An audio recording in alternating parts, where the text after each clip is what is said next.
Diabetes management या diabetes reversal self management की एक लंबी प्रक्रिया है जिसके लिए हमें एजुकेशन की ज़रूरत पड़ती है। और एजुकेशन इस बात का कि हमारे बॉडी में डेवलप कैसे होती है और बाद में इसे हम रिवर्स किस तरह से कर सकते हैं, उस प्रोसेस को समझने के लिए हमें नॉलेज की ज़रूरत पड़ती है। और यह जानने के बाद या नॉलेज लेने के बाद हम डिसिप्लिन मेंटेन करते हैं, डिसिप्लिन में रहते हैं, उस सिस्टम को अच्छे तरीके से फॉलो करते हैं, तो हम देखते हैं कि हमारी डायबिटीज रिवर्स होने लगती है। लेकिन कुछ ऐसे भी लोग देखने को मिलते हैं कि जो यह जानते हुए भी कि शुगर खाने से, रसगुल्ला खाने से, गुलाब जामुन खाने से हमारे ब्लड में शुगर का लेवल बढ़ जाता है, लेकिन उसके बावजूद भी जैसे ही उनके सामने गुलाब जामुन या रसगुल्ला देखने को आता है, मिलता है, वो तुरंत उस पर टूट पड़ते हैं, फिर उनका ब्लड शुगर लेवल वहाँ पर बढ़ा हुआ होने लगता है। तो ऐसे लोगों के लिए कि जो अपने आप पे कंट्रोल नहीं कर पाते हैं, यह जानते हुए भी कि हमारे ब्लड में शुगर का लेवल बढ़ा हुआ है, हम डायबिटीज के मरीज हैं, उसके बावजूद भी मीठा चीज़ देखते ही उस पर टूट पड़ते हैं, ऐसे लोगों के लिए तो मैं क्या, शायद भगवान भी उनका भला नहीं कर सकते हैं। तो नमस्कार दोस्तों, मैं डॉक्टर आरपी यादव। पिछले वीडियो में हमने स्ट्रेस के बारे में आपको बताया था कि जब डर के मारे जान बचाने के लिए जिस समय वो आदमी भाग रहा होता है, उस समय उसके बॉडी में किस तरह के फिजियोलॉजिकल चेंजेस होते हैं, आज हम इसी बात की चर्चा करेंगे। तो डर के मारे जब कोई इंसान भाग रहा होता है और उस समय उसके बॉडी में किस तरह के फिजियोलॉजिकल चेंजेस होते हैं, इसी बात को हम थोड़ी सी बारीकी से समझने की कोशिश करेंगे। तो जैसे ही हमारी आंखें डेंजर को देखती हैं, तो डेंजर को देखने के बाद हमारे बॉडी में फाइट और फ्लाइट रिस्पांस डेवलप होता है, जिसकी वजह से हम या तो लड़ने की कोशिश करते हैं या भागने की कोशिश करते हैं। और उस समय बॉडी को ऐसा फील होता है, हमारे सिस्टम को ऐसा आभास होता है कि अभी ये भागने के लिए या लड़ने के लिए एनर्जी की ज़रूरत होगी। तो उस समय हमारी आंखों ने जो डेंजर देखा, उस डेंजर ने हमारे ब्रेन यानी हाइपोथैलेमस को सिग्नल भेजा, और हाइपोथैलेमस को सिग्नल जाने के बाद हाइपोथैलेमस एड्रिनल ग्लैंड्स को सिग्नल भेजता है, और एड्रिनल ग्लैंड्स कार्टिजोल नाम का हार्मोन्स रिलीज करती है, जिसे हम स्ट्रेस हार्मोन बोलते हैं।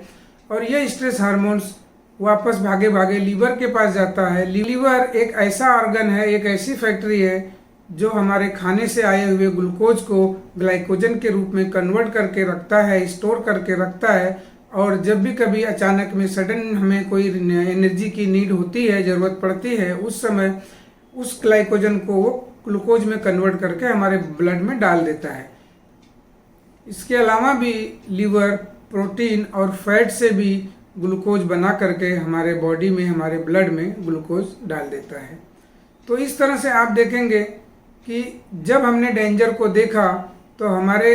बॉडी के अंदर इस तरह से फिजियोलॉजिकल एक्शन शुरू हुए, इस तरह से रिस्पांस शुरू हुआ, जिसका अल्टीमेट रिजल्ट ये देखने को मिला कि हमारे ब्लड में शुगर का लेवल बढ़ गया। और जब हमारे ब्लड में शुगर का लेवल बढ़ गया, क्योंकि वो हमारे इंस्टेंट एनर्जी के लिए रिक्वायर्ड होता है, तो जब इंस्टेंट एनर्जी के लिए रिक्वायर्ड होता है और वो ब्लड में आ जाता है, तो उस ग्लूकोज को हमारी मसल्स यूज कर लेती हैं और हमें एनर्जी मिलती है, और हम उतने एक्टिव तरीके से वहाँ भागने के लिए या लड़ने के लिए रेडी हो जाते हैं।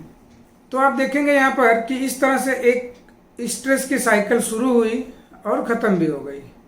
और यह एक रियल डेंजर था, जो होना स्वाभाविक भी है और होना भी चाहिए।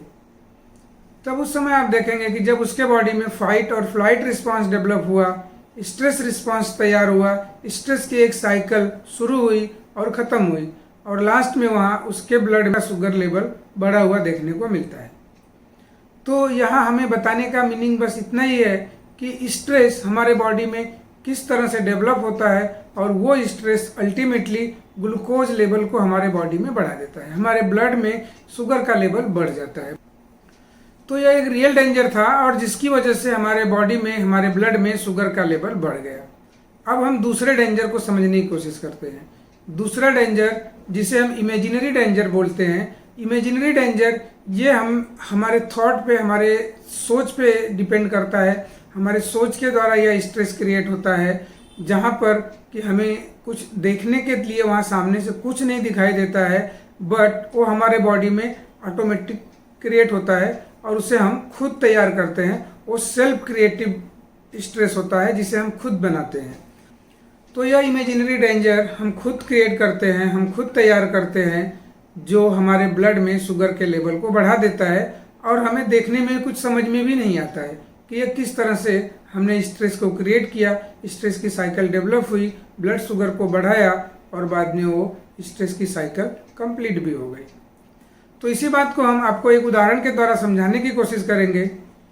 आप समझ लीजिए कि एक कोई आदमी है जो किसी कंपनी में नौकरी कर रहा है और उसे 70,000 की सैलरी मिल रही होती है,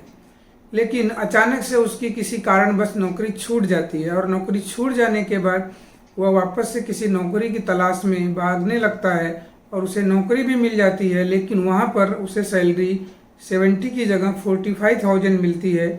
और वह नौकरी करने के लिए मजबूर होता है और वह करने लगता है। तो बैठे बैठे उसके दिमाग में इस तरह से डर बनने लगता है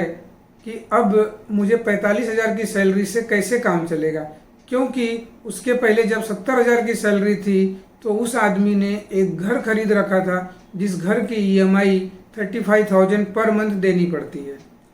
अब उसकी सैलरी ही 45,000 है और उसे 35,000 की EMI देनी है, तो अब 10,000 बचे हुए में से उसे पूरा खर्चा चलाना है। तो अब वो क्या सोचेगा? उसके दिमाग में बैठे बैठे वो कुछ नहीं कर रहा है, घर में बैठा है, ऑफिस में बैठा है, कहीं भी बैठा हुआ है, दिमाग में उसके थॉट चल रहा है, सोच रहा होता है कि अब हम 10,000 से हमारा खर्चा कैसे चलेगा। EMI तो हम रोक नहीं सकते हैं, या फिर हमें और कुछ क्या करना पड़ेगा, हमें घर बेचना पड़ेगा, अब ऐसे कैसे चलेगा, किस तरह से कटौती होगी, बच्चों की पढ़ाई कैसे होगी, या और भी